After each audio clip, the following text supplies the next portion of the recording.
Wall Street Memes Casino. I'm fine. And Sportsbook. Andrew McCart, IFL TV. I'm here with Mr. Eddie Hearn himself. Eddie, a lot to talk about. Drip can in your hand, we're ready to rock and roll. Great weigh-in. I thought both looked in great shape, great atmosphere. We actually had to move the weigh-in because there was a problem with one of the venues, the fire issue.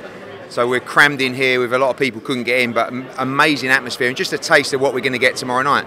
This is everything we love. You know, the British rivalry, the Froch Groveses, the Quigg Framptons, the Bellew Cleverleys, the Calm Brooks. This is the same thing. Fought for the undisputed world championship. The controversy of 2 years ago, now irrelevant. Two great fighters ready to go to battle for us tomorrow night. I think you're going to get a cracker. What was said up there, Eddie? I know Jack Catterall was saying something. I can just see Josh nodding his head because I was standing behind him. What was said? It was so loud I could hardly hear. It was, Jack said, "You finish tomorrow night. Your career's over." And I can't remember. I've got a mic on, so I think you'll hear it back when we do the behind the scenes. Josh said, "Oh, you chirping up now, are you?" And then he went to grab him around there, and then Jack went for the throat again. And luckily they were kept apart, but they behaved themselves. That's what we want. No more selling of the fight. You know it's going to be a great fight. You know it's going to be an incredible atmosphere. You know how they feel about each other. Tune into DAZN tomorrow night. You've seen both men on the scales. They look good. They look strong. They look perfect. So what do you expect tomorrow night in terms of a fight? I mean, Joe McKnight said it was shit the first fight. So what are we expecting this time? Andy, because I don't think Josh really expected much from Jack Catterall in that first fight. I don't think he really rated him. He knows now how good Jack Catterall is. I think he's going to fight a different fight. They're also not going to want the fight to go to scorecards. Although there's a few thousand Scottish in there tomorrow night, there's also a lot of Jack Catterall fans as well. So, you know, you're not going to really want this fight to go 12 rounds. And they're so well matched that if it does go 12 rounds, it's going to be a close fight. No one's going to dominate every round of this fight. It's impossible. But I think Josh Taylor will be looking to start nice and fast, not allow Jack to frustrate him, not allow him to, you know, tie him up and that kind of stuff. So I think look for a fast start from Josh Taylor and maybe someone having to chase the fight a little bit down the stretch, which will make it even more exciting. I do expect this fight to end by late stoppage, but like I said, if it goes to points, it's going to be a close run thing. There's not a lot in it between these two. That's why I haven't seen the odds, but what is it, 50-50 aside? I mean, like, you know, that's why it's a great fight. You just have no idea what's going to happen. A little bit unexpected between Paddy Donovan and Lewis Ritson as well. That's a little bit of needle we didn't expect, but yeah. That's a really good fight. You know, Ritson, the thing that's been killing Ritson over the years is the weight.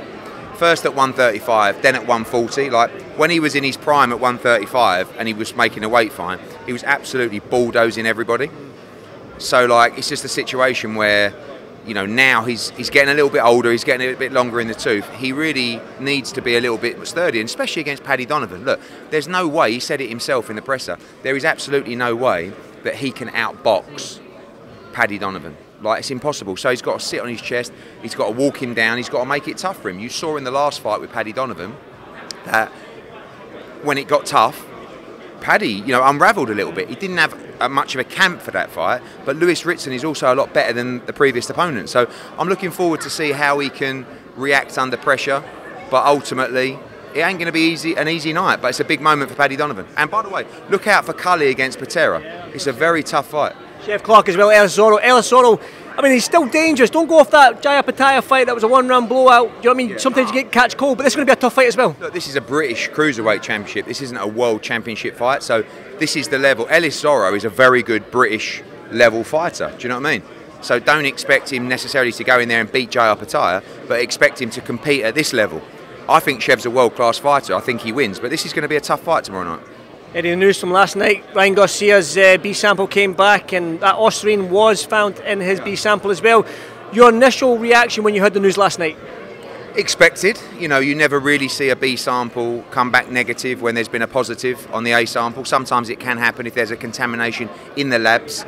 There wasn't. We know for fact now that when Ryan Garcia went into the ring with Devin Haney, he had performance-enhancing drugs in his system. Now we've got to go through the process and the case to say, was that intentional or unintentional? And that's for Ryan to fight. You know, what you can't do is just have this propaganda mission where you say, it's conspiracy theory, and now I spoke to my scientists, tested my hair, I'm innocent, thanks guys, we move on. Has to go through the procedures with the New York State Athletic Commission, said it a million times, really hope he's innocent. We'll find out. What's next for Devin Haney then? He's a lot of people are saying about getting that zero back. I've seen a response like this before where a fighter tests positive and everyone feels sorry for Ryan Garcia and no one's actually saying like about the fight at Devin Haney. Oh my God, he fought the guy at £3.5 over. He had performance-enhancing drugs in his system, and he got smashed. Like how dangerous it was to be in that ring that night, and he never quit.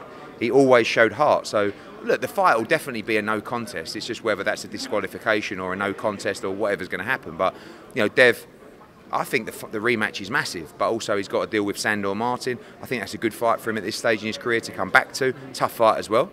But, you know, Dev's obviously frustrated, and the news yesterday just kind of solidifies the fact that, you know,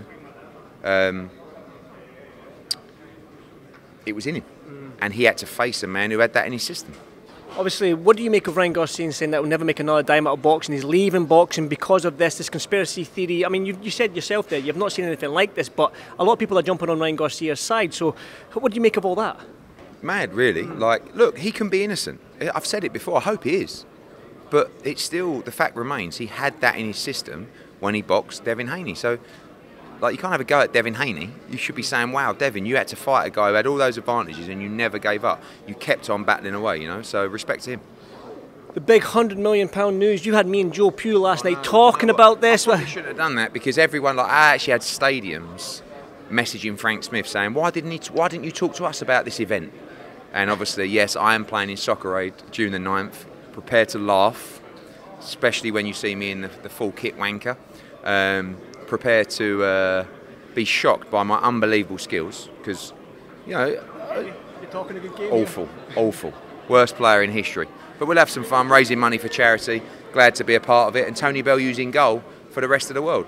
So if I can slot one past him, imagine the scenes. Imagine the celebrations. I thought you'd be a big centre-half, but you told me yourself that you're a big up-front... No speed. I can't, like, you know who's in the rest of the world team? Usain Bolt.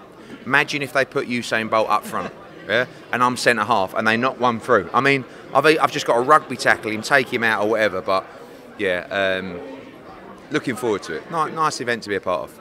I can see you as a big Duncan Ferguson type player, elbow head Quinn. More like Niall Quinn, remember him? Yeah, I remember or him. Tony Cascarino? Yeah, I remember. Unbelievable skills, holding a ball up, but then the turn's real slow, and then from there, it just gets worse and worse. Hamstring or ACL, 100% going in this thing. Could be in a training session before the fight, before the match. Eddie, one final one on this football thing. What's your goal celebration going to be like? You're going to slide on your knees, hit the corner flag? Honestly, if I score, oh my God, I will absolutely lose my shit. I really will. So, we shall see. Eddie, one final one on this card itself. I mean, the main event speaks for itself, but you've got some great talent in Giorgio Fisioli, George Liddard. What a card. Only 7 fights on the card, but I tell you what, it's stacked. You've got Paddy Donovan against Lewis Ritson, great fight. By the way, look out for Cully against Patera as well. Brilliant fight. Chev against Zorro, I think it's going to be a great fight, hoping for a matchroom win there. And then we move on, you know, to the main event. But before that, as you said, Fisioli's actually got a tough fight. Liddard, good fight. Laley, good fight as well. So really good night tomorrow night, live on DAZN. Don't miss it. Eddie, thank you so much, man. I'll see you in the next one. Thank you. Wall Street Memes Casino I'm fine. and Sportsbook.